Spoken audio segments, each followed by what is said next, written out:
My in-laws insisted on buying matching pajamas for Christmas morning. It's a family tradition, they said. When I opened my gift, it was 3 sizes too big, with a note attached. Maybe this will fit when you finally lose the weight. My response left them stunned.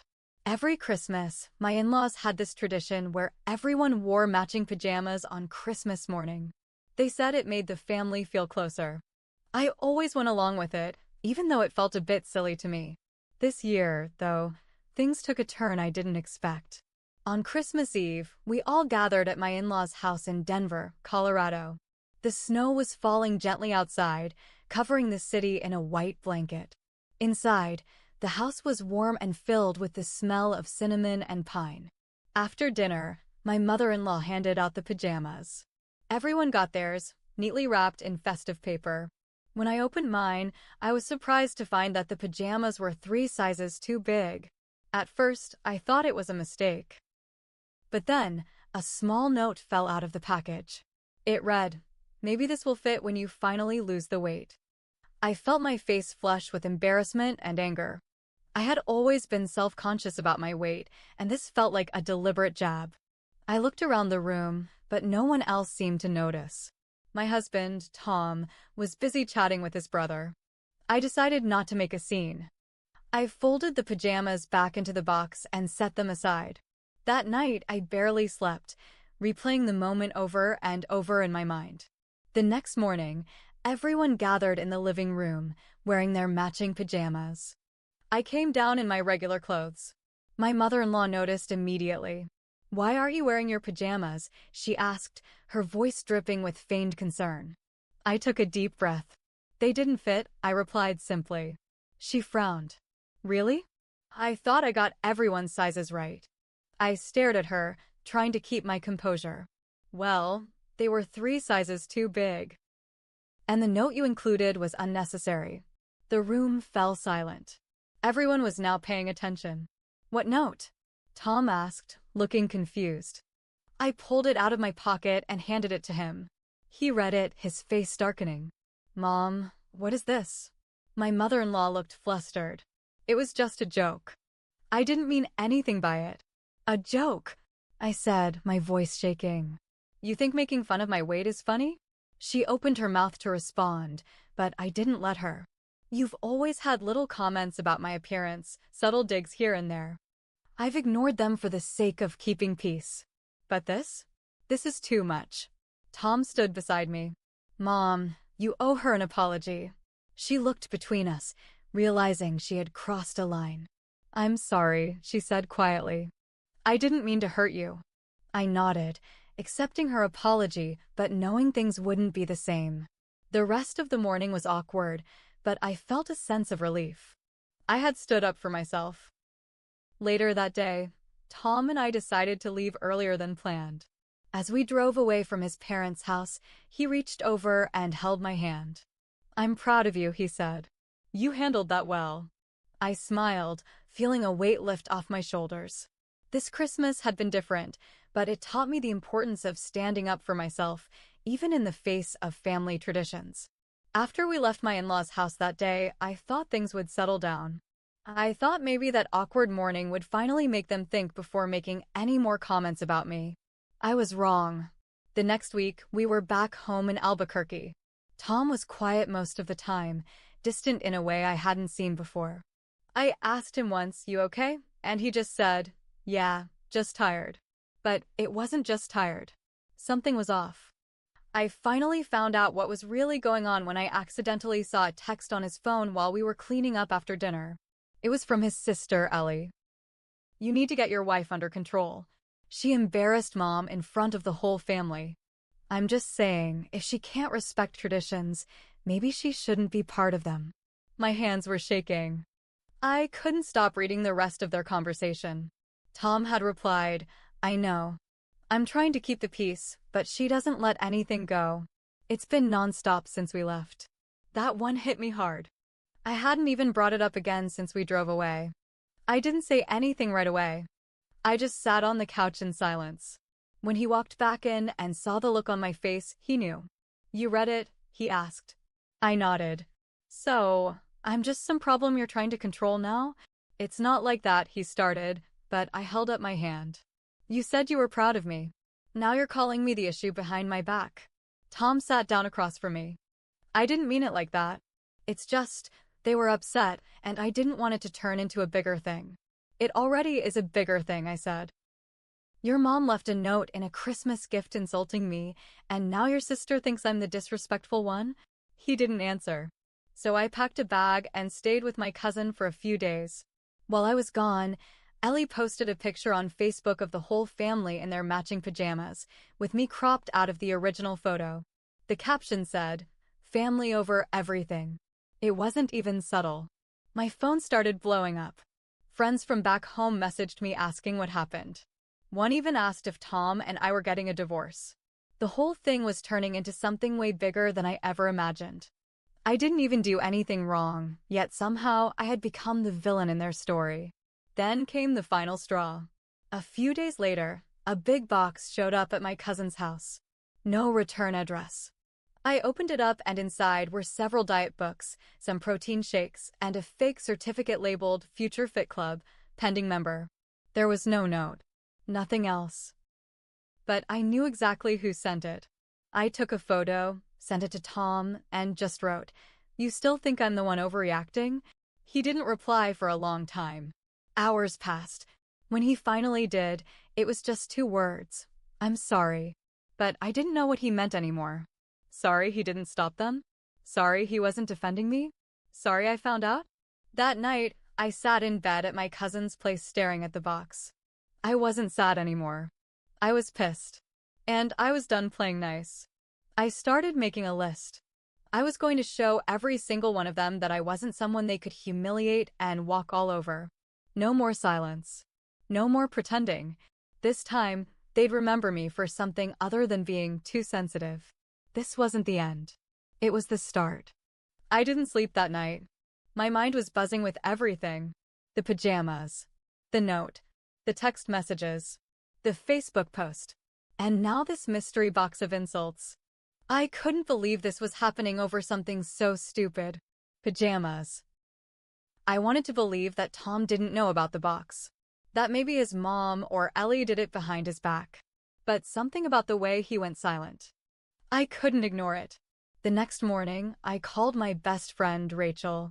She and I had known each other since college, and she wasn't one to sugarcoat things. "You need to put them on blast," she said. "You've been way too quiet for way too long. These people are bullies in Christmas wrapping paper." "I don't know," I said. "It's family." "No," Rachel snapped. "It's his family. Not yours. And just because they're family doesn't mean they get a pass to treat you like trash." She was right. That same afternoon, I did something I had never done before. I posted the full story on Facebook. The note, the cropped photo, the text message, the box, everything. I blurred out names, but anyone close to the family would know exactly who I was talking about.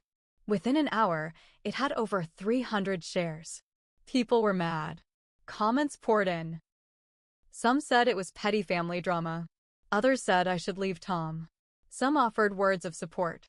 A few even messaged me privately with their own stories of toxic in-laws. Then the real fallout began. A day later, Ellie called me. Not Tom. "Ellie, how dare you put our family business out there like that?" she hissed through the phone. I let her speak for a minute. She went on and on about respect and family reputation. I stayed quiet. And then I said, calmly, "You sent diet books to my cousin's house. You started this. I'm just finishing it." Click. She hung up. 10 minutes later, Tom showed up at my cousin's door. He looked exhausted, like he hadn't slept in days. "I had no idea about the box," he said. "I swear." I stared at him. "Then tell me who did." He hesitated. And that was enough of an answer. "I think it was my mom," he finally said. "She said something on the phone about helping you get healthier, and I told her to stop, but I laughed." It was short and bitter. "But you didn't actually do anything." He sat on the couch, his head in his hands. I didn't know how to handle it. I didn't want to pick sides. "You not picking sides is picking a side, Tom." He didn't say anything after that. I told him I needed space. Not just from his family, but from him. And that's when the biggest twist of all dropped. The next day, Rachel called me. "You're not going to believe what just popped up on Nextdoor." I opened the app and nearly dropped my phone. Someone had anonymously posted a screenshot of my Facebook post and claimed I was publicly shaming a sweet, elderly woman who just wanted her daughter-in-law to be healthier. They added pictures of my Facebook profile.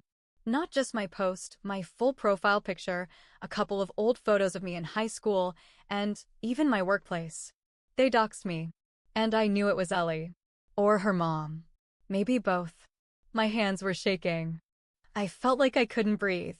It wasn't just petty family drama anymore. This was character assassination. My job hadn't said anything yet, but if that post stayed up, it could get worse. That was the moment I knew. I wasn't going to just respond anymore. I was going to act. I contacted a lawyer the next morning, and I started writing everything down, every message, every comment, every post. I took screenshots, collected voice messages, anything I could find. Because if they wanted to play dirty, I was about to show them how clean revenge could be, with court dates, legal letters, and consequences. No more crying. No more waiting. This was war. I didn't expect it to go this far. All I wanted was to be left alone, to be respected. But every time I stayed silent, they pushed harder. Every time I tried to forgive, they doubled down. So I stopped trying to fix things. The lawyer I hired was sharp and ruthless, and after seeing all my screenshots, she told me I had more than enough to file for harassment and defamation. The doxing? That was a line crossed. We sent a cease and desist letter to Ellie and my mother-in-law. It was formal, cold, and very clear. Take down everything or face court. A week later, the Nextdoor post vanished. So did the Facebook photo. No apology. No contact. Just silence. Good. That's what I wanted. But it didn't end there. Turns out Ellie worked in a local nonprofit that focused on women's mental health. Someone, not me, sent screenshots of her online behavior and that note in the pajama box to her board of directors. She was asked to step down quietly. Tom's mom got wind of it. She called me directly this time. "How dare you destroy my daughter's life?" she screamed. "Your daughter destroyed her own life," I said. I just stopped letting her hide it. "You're tearing this family apart." I laughed. This family was never whole to begin with. Click. She hung up. Tom, meanwhile, was falling apart too. After I asked him for space, he didn't handle it well. He stopped going to work. Started drinking more. Texted me things like, "I miss you," and "let's just forget all this." But I couldn't forget it. I tried. I wanted to. But every time I thought about going back, I remembered how quiet he was when they came for me. How he sat there while they laughed about my body. How he let them treat me like trash for years. Eventually, he came to my cousin's place with tears in his eyes. "I'm ready to cut them off," he said. "I'll block them. I'll never speak to them again. Just please, don't leave me." And here's the truth. I still loved him. But I didn't trust him anymore. "You had your chance," I said. "I begged you to stand up for me. You didn't. Now I'm standing on my own." I handed him divorce papers 2 days later. He signed them quietly. I changed my number, got off social media, moved into a small apartment downtown. Peaceful, clean, quiet. I joined a gym, not because of them, but because I wanted to. I got into therapy. I made new friends. I started painting again. And the weirdest thing? People started messaging me. Strangers. Friends of friends. Women I'd never met before, thanking me for sharing my story. I thought I was the only one dealing with toxic in-laws. I never had the courage to speak up. I needed this. It made me realize, maybe I wasn't just surviving this. Maybe I was helping others survive too. As for Ellie, last I heard, she moved to another state. New job, new name on social media. My ex-mother-in-law stopped showing up to her church group. Apparently, the story followed her there too. And me? I don't regret what I did. But I do regret not standing up for myself sooner. I regret every time I laughed off an insult. Every time I said, "It's just her way." Every time I let love silence my pain. I don't do that anymore. Now, if someone tries to shame me with a joke, I stare them down and say, "Is that supposed to be funny?" And they never laugh back. Let them keep their matching pajamas. I've got peace. And it fits perfectly.